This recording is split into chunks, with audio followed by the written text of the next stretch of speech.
Disco may be dead, but this flashing light show doesn't mean your dashboard is. Before you shell out big bucks for a replacement, try these 4 simple fixes. Under the hood, go to your fuse box and look in the lid. There's a card that will show the location and function of each of your fuses. Fuse number 5 controls the instrument cluster, and if it's bad, it can cause some malfunctions. So step number 1 is check fuse number 5. It's the second one in from the left here, and it's not blown or bad, but it is ugly, which brings us to step number 2. Replace all your old aluminum fuses with new copper ones. Look at how corroded these original equipment fuses are. You don't want them under your hood. Replace the fuses that look like this with ones that look like this. And remember, white is 8 amps and red is 16 amps. Replace the same with the same.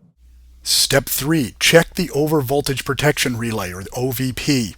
It's also under the hood, but on the other side of the engine compartment under this protective plastic cover. There's 5 Phillips head screws. Remove them all and then pull out the plastic cover. Inside this compartment are lots of relays. We want the small square one with the clear plastic top and the 10 amp fuse in it. Pull it up. You're going to have to lift the cover to get at the fuse.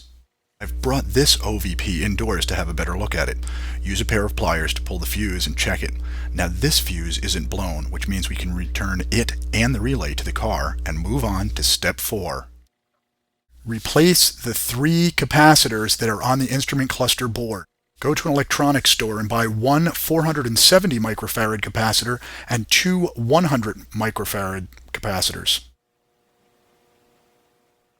You'll need a kind of a hook to pull the instrument cluster out of the face of the dash. I'm using a knitting needle that I've bent in the vise. Please ask your wife first. I'm not kidding. Domestic tranquility is very valuable. Push the hook in about 3 or 4 inches in the lower left corner between the instrument cluster and the dashboard. Use a steady pull, not a tug. You don't want to crack the plastic. Once the cluster comes free, work your hands around the perimeter and gently pull the whole assembly out forward. You'll have to reach around back to pull out the 4 connectors, 2 large round ones and 2 smaller rectangular and square ones. It's a firm tug, but they'll come out. Once the dash is clear, bring it inside to your workbench.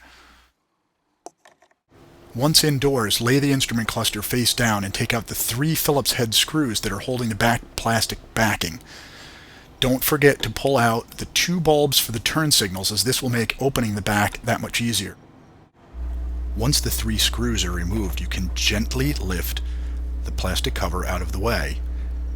Inside is the circuit board. Tilt the instrument cluster around so that we can get at the 7 Phillips head screws around the perimeter.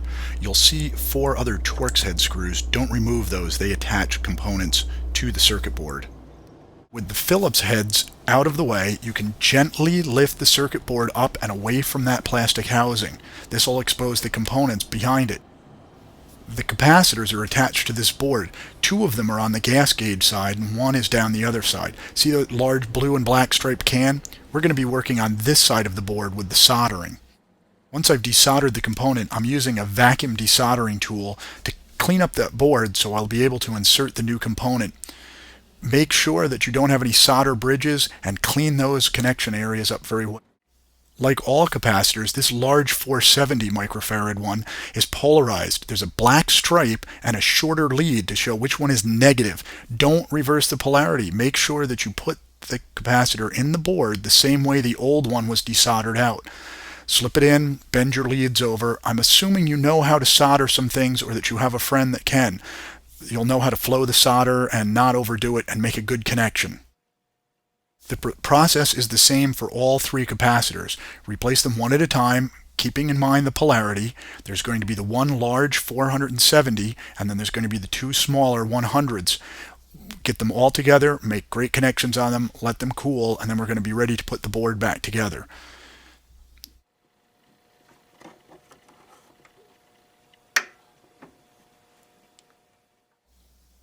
Once you've cut your connectors, you'll be ready to push the circuit board back into the black plastic housing and get out those 7 screws. Remember, there were 7 Phillips screws. Don't over torque them. You don't want to strip the plastic. But we've got to get this back into that housing. and then get it firmly attached. Don't leave any extra screws lying around to short something out. Once it's all attached, push the housing back up on its hinge to snap it in place, and remember there's 3 small screws to reattach at the back. Again, don't over torque these, it's only plastic and you just want to get it down snug and don't overdo it. Don't forget your turn signal bulbs, put those back in as well. Once you have it all together, it's ready to take back outside and reinstall into your automobile's dashboard. Plugging the cluster in is the exact reverse of unplugging it. Remember, the 2 round connectors are keyed with a wedge and a half moon shape, and when you put the cluster back in the dashboard, be very gentle. Don't force it because you don't want to crack the plastic.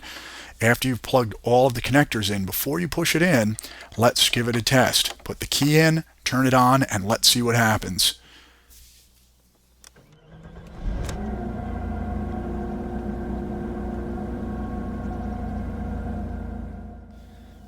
Success! No more digital disco light show. Who would have thought these 3 little components could cause such a big problem?